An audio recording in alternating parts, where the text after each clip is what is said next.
వికారాబాద్ జిల్లాలో రేపు కేంద్ర మంత్రి అమిత్ షా పర్యటించనున్నారు. కాగా చేవెళ్ల అభ్యర్థి కొండ విశ్వేశ్వరరెడ్డికి గెలుపుకు మద్దతుగా ప్రచారం నిర్వహించనున్నారు. కాగా ఈ సభకు సుమారు 50 మంది కార్యకర్తలు, నాయకులు పాల్గొన్నారు. ఈ కార్యక్రమానికి అన్ని ఏర్పాట్లను వికారాబాద్ జిల్లా బీజేపీ అధ్యక్షుడు కోకట్ మాధవరెడ్డి తెలిపారు. వికారాబాద్, చేవెళ్ల, పరిగి, తాండూరు ఈ 4 కాన్స్టిట్యూన్సీలకు సంబంధించి పెద్ద ఎత్తున జన సమీకరణ చేయడం జరుగుతూ ఉన్నది.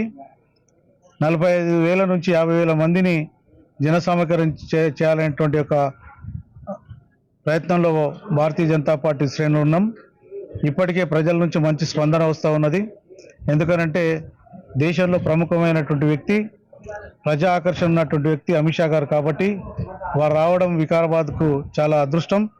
ఎందుకనంటే వారు వచ్చినట్లయితే ఈ యొక్క ప్రాంతంలో ఉన్నటువంటి సమస్యలు వారి దృష్టికి తీసుకుపోవడం జరుగుతూ ఉంది. ఎందుకనంటే ఖచ్చితంగా 3వసారి ఈ దేశానికి ప్రధానమంత్రి నరేంద్ర మోడీ అవుతున్నాడు కాబట్టి వారు రావడం వల్ల ఇక్కడ ఉన్నటువంటి సమస్యలు వారికి అవగతం అయితే అవి పరిష్కారానికి నోచుకుంటాయి అనేటువంటి ఒక విశ్వాసంతో మేమున్నాం. అదే రకంగా కొండ విశ్వేశ్వరరెడ్డి గారు ఒక మచ్చలేనటువంటి నాయకుడు, నీతివంతమైనటువంటి వ్యక్తి కాబట్టి వారిని గెలిపించాలనేటువంటి ఉద్దేశంతో ప్రజలు పెద్ద ఎత్తున వారిని ఆశీర్వదిస్తారు.